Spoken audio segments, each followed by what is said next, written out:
Hello, welcome back to my channel. It is the season of spooky season officially, 1st of October. So here we go. I've pulled out what I have pulled out the decks I'm going to be using for Halloween, and I've also pulled out decks that class or come into that stereotypical category of spooky season. Now, what I have tried to do is mix it up. There are so many on my desk, to be fair, because I have that taste in decks, that I have also included the ones I'm using in October, but I don't want you to know which ones they are. You'll have to wait for my flip through at the end of October to see what made it. But there's more on my desk here than I could ever possibly use in 1 month, so please do bear that in mind. These aren't all going to be used throughout this season for me, but some of them will be, and some of them I've used at previous seasons, and that's why they're here. Okay, we have in front of me, so I have a good collection of low Scarabeo decks. And strangely, I think most of my low Scarabeo decks have a darker edge to them. So if we start with maybe the less dark one, and that would be the Tarot of Sweet Twilight. I think this is a really gorgeous deck. It's really nicely coloured.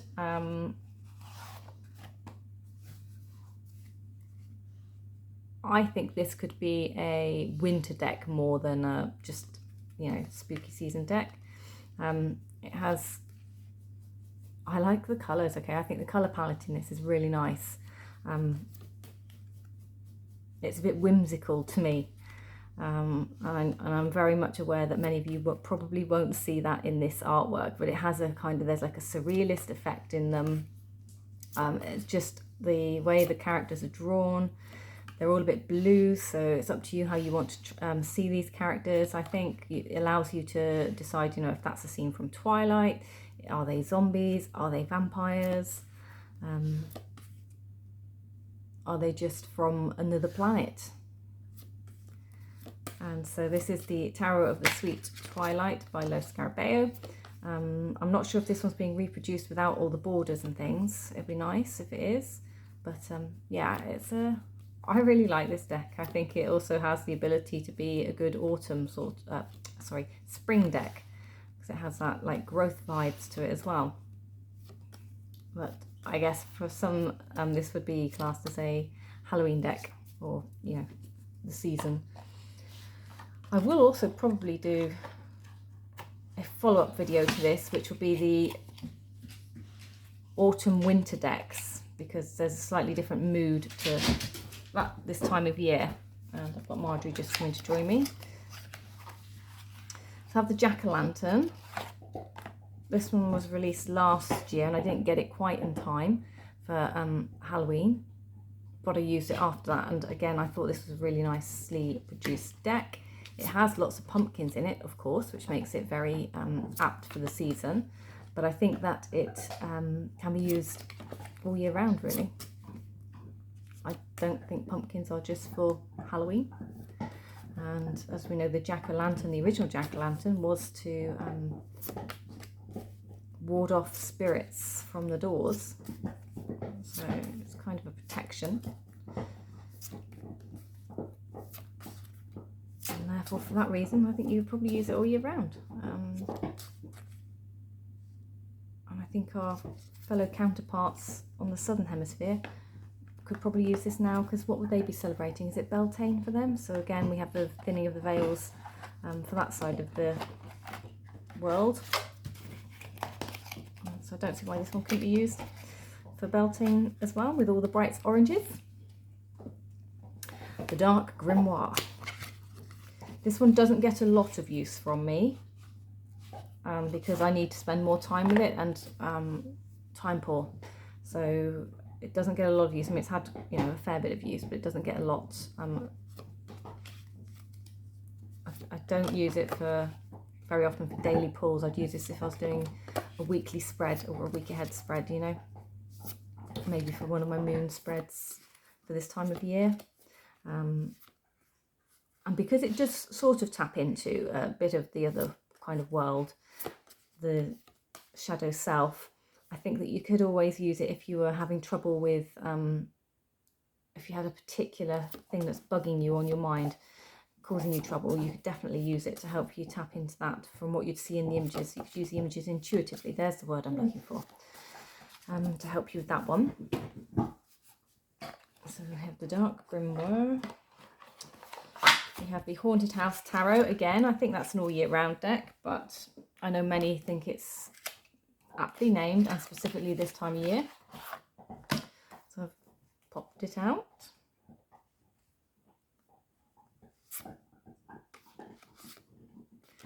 And I think I put the wrong deck in the wrong box. Have I? No, I haven't. Easily done.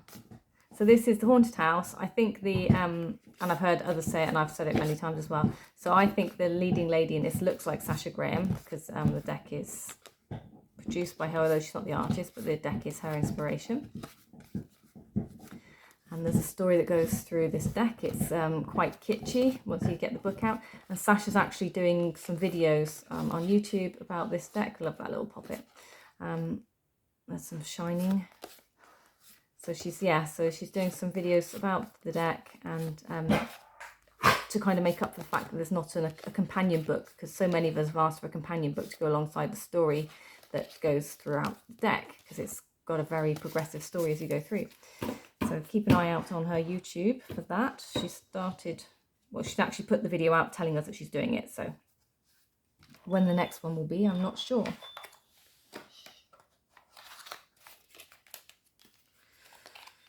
Miss Marjorie's wanting somebody to play with her, so I better hurry up. I've got lots to get through. So the Dark Angels. If you've watched any of my Using Darker Decks for Everyday Use series, then you'll have seen a few of these already in there. I'm talking about why I think that they can be used every day.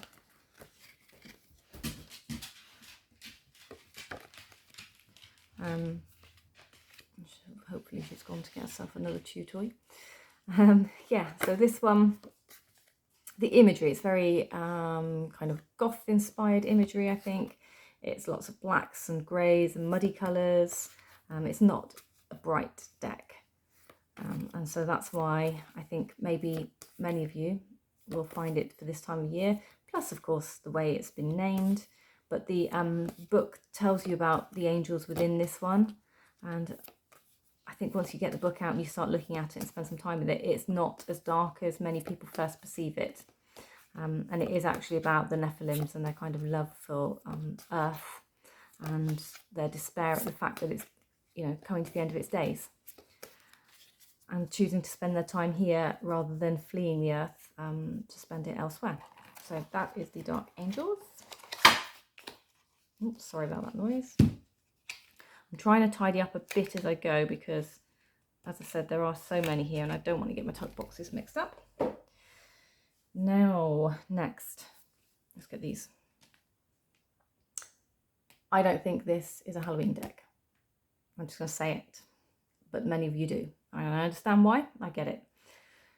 I think this is the Halloween deck.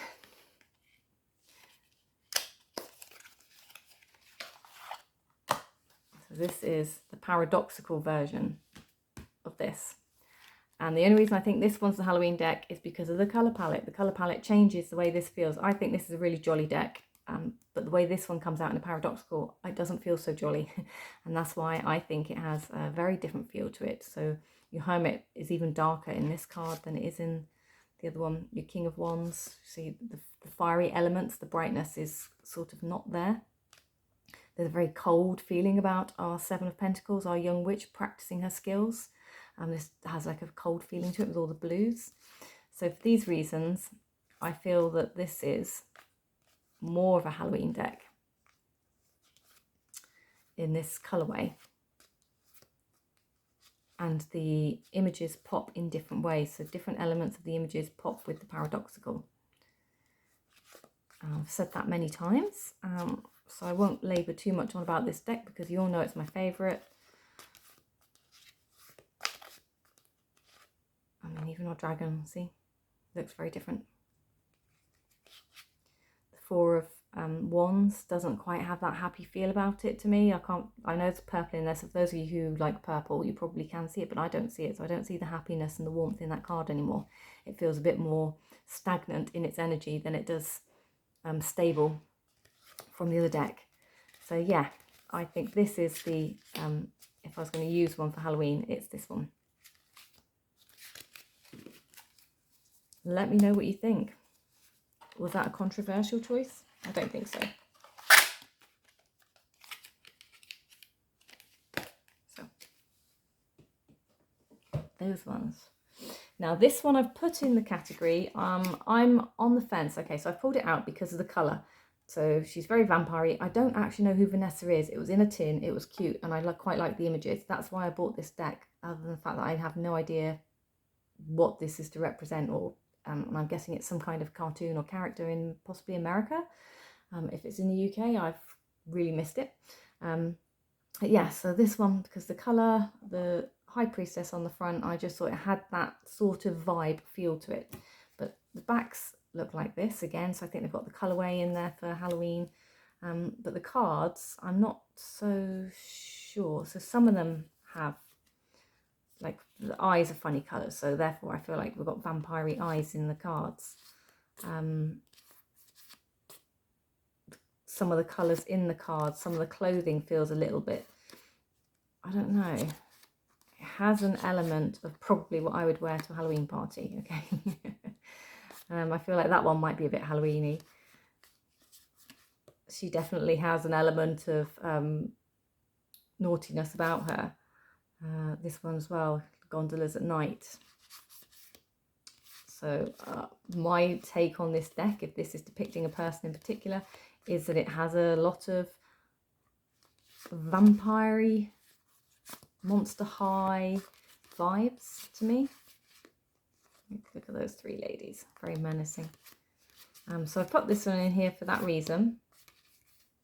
Just trying to find some more. Oh, there we go. Yeah, we have Samantha, or I'm calling her Samantha, from Bewitched. But we also have like these queens and things. So yeah, I don't know. Again, if you know what this deck is actually about, because like, how cool is she, Death? It'd be great to know, just to educate myself. So that is the Vanessa Tarot. I don't see it often actually on channels. Let's pull in from this side. So we have Stacey DeMarco, the Halloween Oracle. Really liked this deck, and then I replaced it with another deck. So I haven't used it, and I think I've said that. I've been quite honest about the deck. It's a lovely deck. The guidebook is really well written. The cards are nice, large, a bit glossy, but it's the kind of keywords really in these, and you have like a set of skulls in this deck as well. As I say, it's been so long since I've used it, I can't really recall all of it. So we have our like control, so it's the keywords in here that are more what I'll be using, so authenticity and invisibility. The Barmbrack, sweetness and synergy. There is something about creating I think it is actually to do with creating the bread, but like I say, I really can't remember. I need to get the book out and have a look. So we have scrying and intuition, we have the night song, our skull of flowers, creating through the ashes, forgiveness, reducing burden, trick or treat, mischief and play, midnight, the most magical hour of all.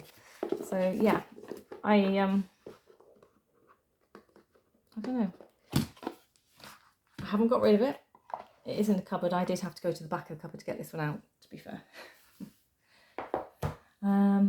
Okay, this one's a common one, very common, just because of the name, Les Vampires. As you know, I use this all year round anyway, but just because of the name, I thought I'd drop it in for this segment. So we have the backs. So this is the non-glossy version that I was lucky enough to get hold of, because some of these cards are glossy as well. And we have just beautiful, again, it's Yasmin Beckett Griffiths is the artist, and of course Lucy Cavendish is the creator. And the guidebook goes really well with this, because you get your dark meanings, your light meanings, or your inner outer worlds. And I think this is really good for seeing what's going on inside. This is a good shadow deck. But the kind of keywords and the little words at the bottom are what make this. I think that's a really cool card, just for like the dynamics of what's going on in there, the colours. Like, I love all the graffiti in the background. But this is an anti-hero, the maverick, the risk taker, the rule breaker. And if you watched my yesterday's video for September's wrap up, There was a maverick keyword in my wrap-up. We have the eternal youth, supernatural, inexplicable, miraculous and otherworldly. I love these fish floating around in it as well, with kind of, here I'd call that painted lady butterfly wings, but I think there's another word for painted lady butterflies. Is it king butterfly or something? But yeah, so this one is only out for the kitschness and the name of the deck. I recommend this any time of year. Cool.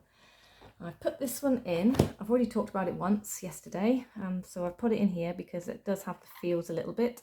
I know many of you are using it for Halloween, and I thought I'd just give a little shout to the Grimoire that comes with this. Well, it doesn't come with it. This isn't a companion book, which I bought, and I bought the companion book before I got the deck because I thought I was getting the deck next. Then the deck was out of print, and then oh yes, very upset lady. So I bought the Grimoire. It's absolutely gorgeous. It just expands slightly on the card meanings, and how she put them together and how they became what they are. So I have this, and this is also, by the way, this is a Grimoire like hashtag aspirations.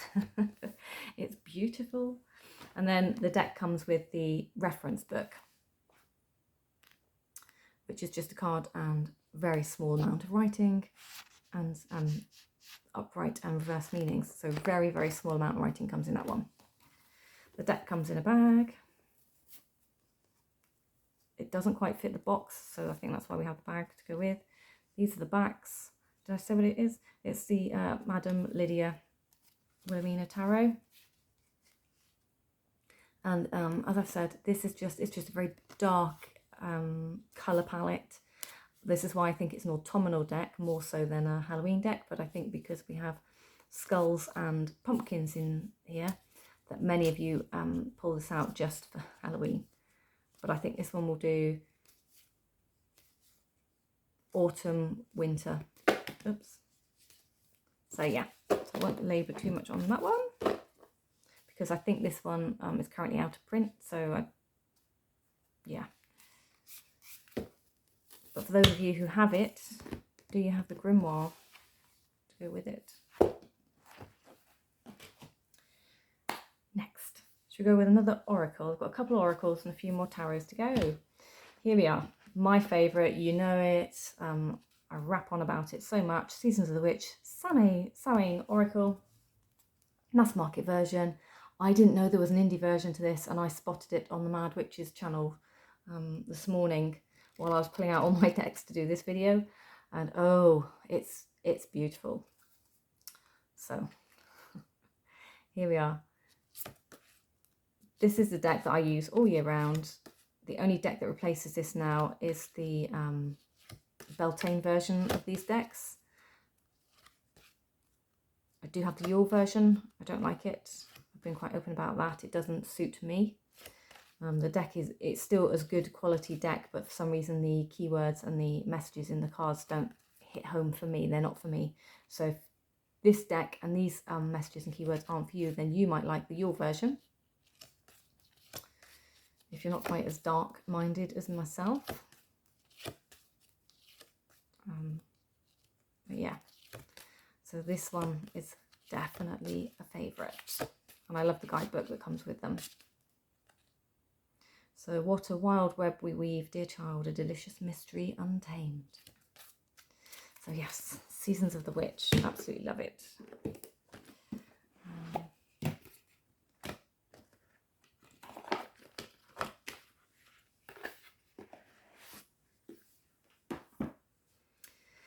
This one shouldn't need too much of a shout out from me. So Secret Pocket Oracle, Mildred Payne.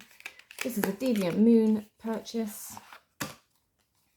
If you didn't know, I have a love of Deviant Moon and all things Patrick Valenza pretty much, although my pockets aren't quite deep enough. So it's a little pocket oracle all year round.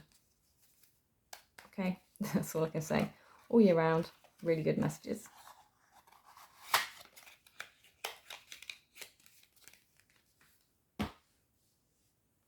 This one.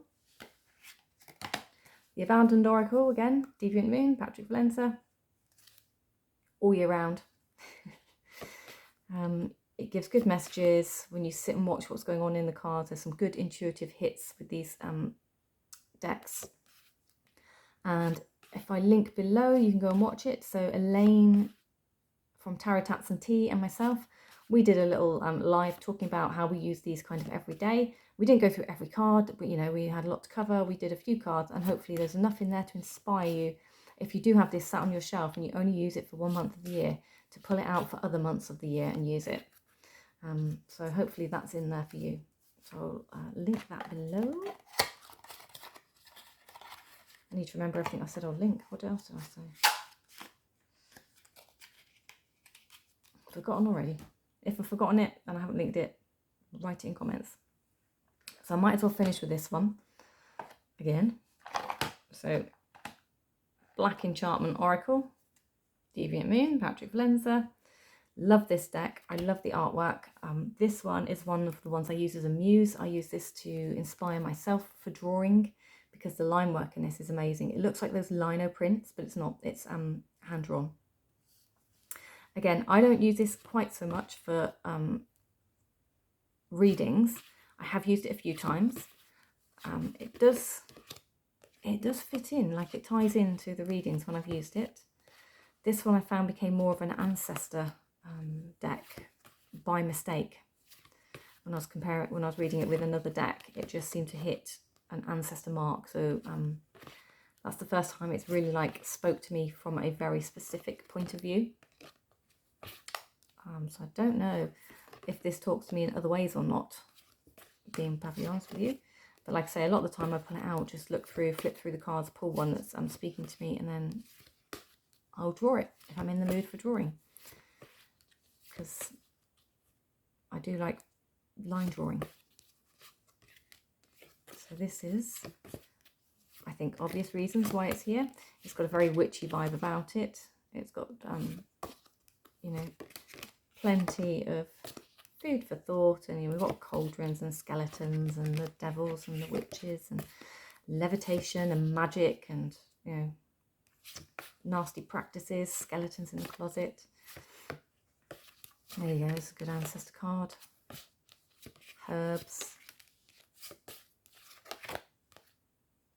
Very much, there's like a storytelling in there. There's very much a Halloween storytelling vibe. You know, the townsfolk going out with the pitchforks to drive away Dracula from the castle. So yeah. And if you're wondering why there's paper clips on all of my tuck boxes, there is a video. Tuck box rage. There was a little thing where we as a community were kind of making fun of ourselves and talking about tuck boxes and the issues that we have with them. So there is a video, and it's one of my life hacks for tuck boxes. So you can go find that one. Now I've thrown this one in as a kind of cutesy deck. This one is by the Witching Store Limited, and this was a 2020 deck from Kickstarter because that's why it's got numbers on bottom, and it's the Gold Star Tarot. Don't see this one a lot actually on YouTube. Don't see many people using it. It's got the gold edging and it's a pip deck. I really quite like it. I like the simplicity of this deck. I like the simplicity within the major arcana as well, says our magician. So it's got those like magical symbols that we see when we're Googling for images and inspiration. There's our High Priestess. And she made it into the Alleyman's Tarot as well, for anyone who has the Alleyman's Tarot. So here's the rest of the deck. But yeah, I just really like the simplicity of this deck. For a quick read, I think it works really well. And you kind of get the gist. There's nothing fancy in here. Just a nice bit of gold foiling. I'm just trying to see if I can find, there you go, there's a strength. That's quite pretty. I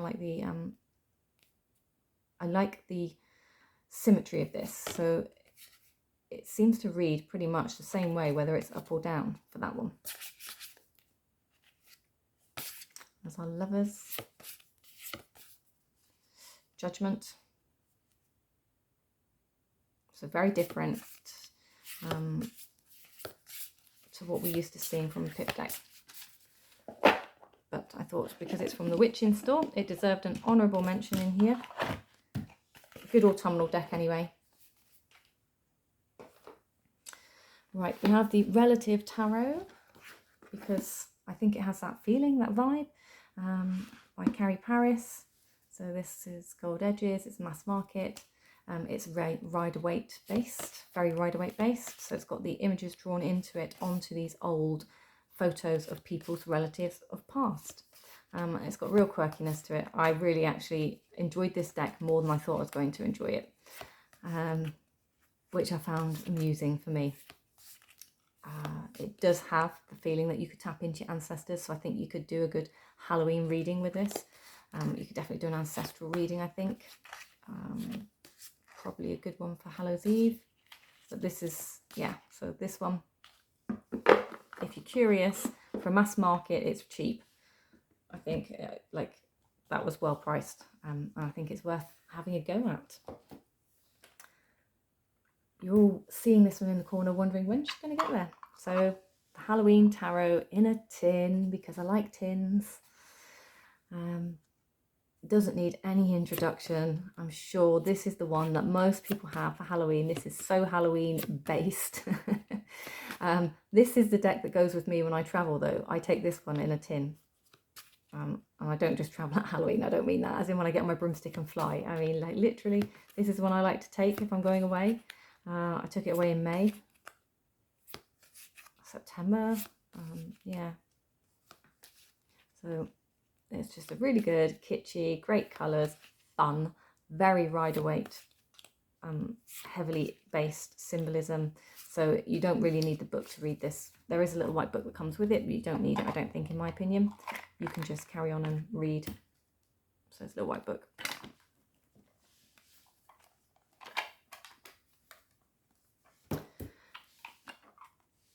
There she is, Barbara Walker. She's definitely this time of year. I don't think she's just for Halloween, but I think she did deserve an honourable mention just because she has lots of gods and goddesses in the court cards. And I think for that reason, and just the general witchy aesthetic and vibe of this deck, that's why she's made it into this one. There's lots of black colouring, there's lots of pentacles, lots of challenging cards. The words are different. It's not quite so Rider-Waite Smith based, but it has a really good, it reads well. And Amy over at Mystic Rose and myself did a live Chasual, deck Chasual about Barbara Walker with Gerald at Tarotstache. So if you want to see us talk about the cards a bit more in depth and kind of challenge each other's perceptions and thoughts about cards and enlighten each other on why we use or what we see in different cards and which ones were our favourites in the deck, then you can go along and have a look. I will try and remember to link that below. I haven't got a running list here. My brain is terrible, but I will try my best. But this one in a tin from US Games, the little white book is all you need. Everything you need to know about this deck is in this little white book. There is she does do a tarot book, but that's about tarot in general. It's not just about this deck. So if you buy the book because they're out of print and they're expensive, you might be disappointed if you didn't know what you were buying. I've bought the book specifically because I wanted to know more about Barbara Walker and her thought process behind the tarot in general. Now, I have to put this one in, the White Witch Tarot. So it's a majors only deck. It comes with a guidebook, which is beautifully done with sort of verses talking about them. So for the Fool, is there yet an enemy? Compose a threat to one who's loosened all identity with no distinction necessary. The universe is who you marry. The end of petty opposition brings love itself into fruition. Unconditional and brave, it enters through the foolish knave. Hold a mind to right and wrong, and you are chained to abandon. Certainty comes quietly from acceptance of its own impossibility. So there's your meaning to the Fool. Now, if you're not good with tarot, fluent with your meanings, this may not be the deck for you. But I love the verses in this book. These are the backs, so it's not really reversible. Gold edging, and these are the cards. I think it's just beautiful, absolutely beautiful. There's so much you can see in these. And when you stand back and actually examine, you know, you've got your snake, you've got your hands, you've got your two faces, you've got another hand here, there's another snake here, there's wings, it's a skull, like so many things hiding in these cards, like all the moth eyes there for the Chariot. You've got your beak, your wings, Hierophant there with the keys, the skull, the fish, like all the eyes, you've got your wings again, so many things in there, your lower face. Justice kind of stabbing through, like the eyes and the mind. Hanged Man. But yeah, I couldn't not put this one in because I think it's just such a stunningly gorgeous deck. It's black, it's gold, it's by a witch. It would be rude not to. 'Tis the season of the witch after all. And in the same vein, really, the Making Magic Oracle by the Priestess Moon. So this is the new version, which is a round deck. So it's my only round deck in my collection. So B, if you're watching, this is why I haven't done a VR to you, because I only own this one. And the reason why I own a round deck is because they redid this, which used to be in little oblong cards, and did a guidebook. And a guidebook is what I wanted. And I've talked about that in my showing of this deck. So I wanted the guidebook, so I wanted to know a bit behind the symboling, the history of the symbol, and how she developed some of the symbols as well, because there's different symbols in there that she's also created. It tells us why they're black and gold, so it talks about that as well. Symbols, I guess, because they're all round, so that's why we've got a round deck. But you have your meaning, this is a sigil, and then you've got some information at the bottom there telling you more about it. So different ways of working with it. I select what I want, and then I use them in that specific way. So there's lots and lots of symbols and meanings and things to work with in here.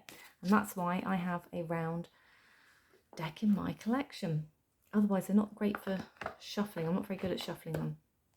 But that is the Making Magic Oracle by Moon Priestess. And she is a Australian lady, I think, who now lives in Scotland, or has lived in Scotland for 30 years. So it's almost, it's by Rockpool Trading, but she is, well, she's almost what you'd class then as a British designer. Yeah, right, okay, really long one. I hope you enjoyed that. I hope you got plenty of inspiration for what to pull out for Halloween. I'll add to this, and I'll bring in my decks that I'm going to use for autumn as well, which will just be, I won't pull all these out again, but I will add to this collection with more than you see here. And I will speak to you later. So I hope you join in, and I can't wait to see what you've all got. Thank you for watching. Bye bye.